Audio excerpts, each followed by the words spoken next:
Kabupaten Banyuasin menjadi salah satu kabupaten yang mampu menjaga ketahanan pangan di masa pandemi COVID-19.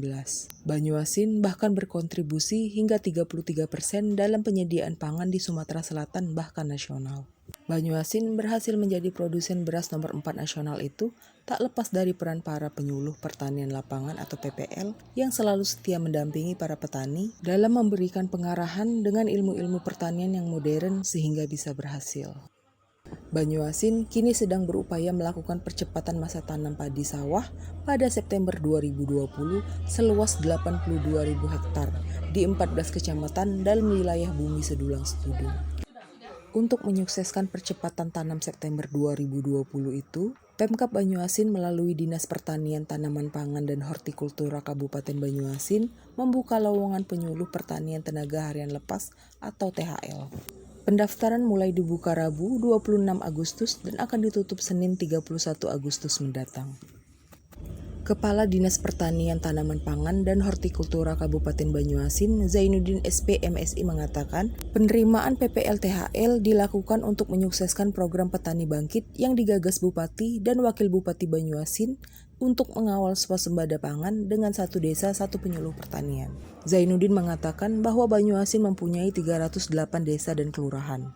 Zainuddin mengatakan Banyuasin mempunyai 308 desa dan kelurahan, sedangkan PPL yang ada hanya 168 orang yang terdiri dari 135 PPL ASN dan 33 orang THL TB Pusat. Zainuddin menambahkan para PPL yang direkrut akan dibiayai dengan honor kegiatan terhitung dari September sampai Desember 2020 dan dibiayai dari APBD Kabupaten Banyuasin. Untuk 2021 nanti, pemerintah Provinsi Sumsel akan membantu dalam perekrutan PPL. Menurut Zainuddin, Dinas Pertanian dituntut untuk meningkatkan hasil pangan pertanian seperti beras atau gabah. Untuk melakukan peningkatan ini dilakukan dengan 3 kalimat kunci, yaitu peningkatan indeks penanaman dan mutu intensifikasi serta SDM. Kita memiliki tugas untuk meningkatkan produksi bahan pangan khususnya beras atau gabah. Yang mana peningkatan produksi ini kita tempuh dengan melakukan langkah-langkah dengan 3 kalimat kunci, yaitu peningkatan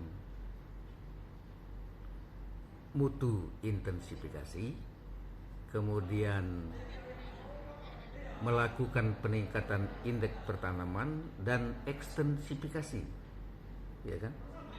Artinya perluasan lahan pertanian sawah. Yang ketiga, kalimat kunci yang ketiga yaitu pengembangan sumber daya manusia pertanian.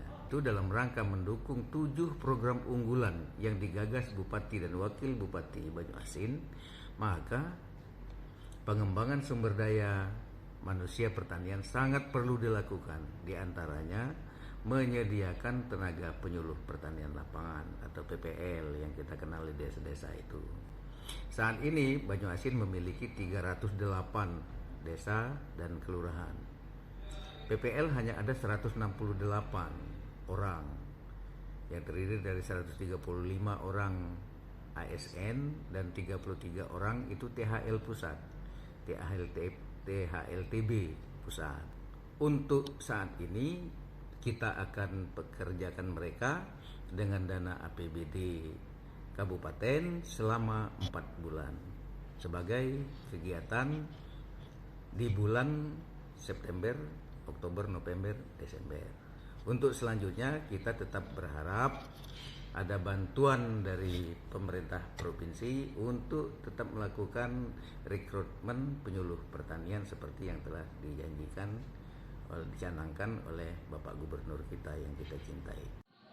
Pantauan harian Banyuasin di Kantor Dinas Pertanian Tanaman Pangan dan Hortikultura Kabupaten Banyuasin, antusias pelamar untuk menjadi penyuluhan pertanian cukup tinggi. Terbukti baru sehari dibuka sudah puluhan pelamar yang mengajukan lamarannya. Kepala Bidang Penyuluhan Pertanian Dinas Pertanian Tanaman Pangan dan Hortikultura Kabupaten Banyuasin, Rukiati SP mengatakan sudah ada 70 pelamar yang mendaftar. Rukiati menjelaskan syarat untuk menjadi PPL yaitu harus mempunyai ijazah pertanian baik itu SMK, D2 maupun sarjana. Untuk usia dibatasi maksimal 35 tahun dan akan diseleksi berdasarkan kartu keluarga dan kartu tanda penduduk. Surat lamaran diantar sendiri tanpa perantara.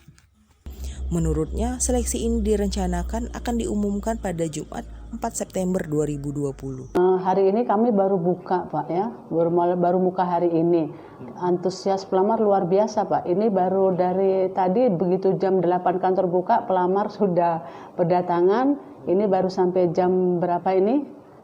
Lebih kurang ini pelamarnya sudah 70-an, Pak. Kita ada berapa kita perlu tenaga penyuluh? 140, Pak, yang diperlukan. Di mana saja, Bu? Di 21 kecamatan. 21 kecamatan. Di wilayah Banyuasin. Di sela-sela pendaftaran, Harian Banyuasin mencoba mewawancarai para pelamar yang mengatakan alasannya ingin menjadi penyuluh pertanian. Biar bisa membantu petani agar hasil panennya lebih bagus. Dari Muara Tawang, ikut pendaftaran penyuluh honor PPA. Ini kan baru tamat SMK pertanian. SMK, Iya. ada kesempatan jadi daftar ya? Iya. Zaironi, Harian Banyuasin mengabarkan.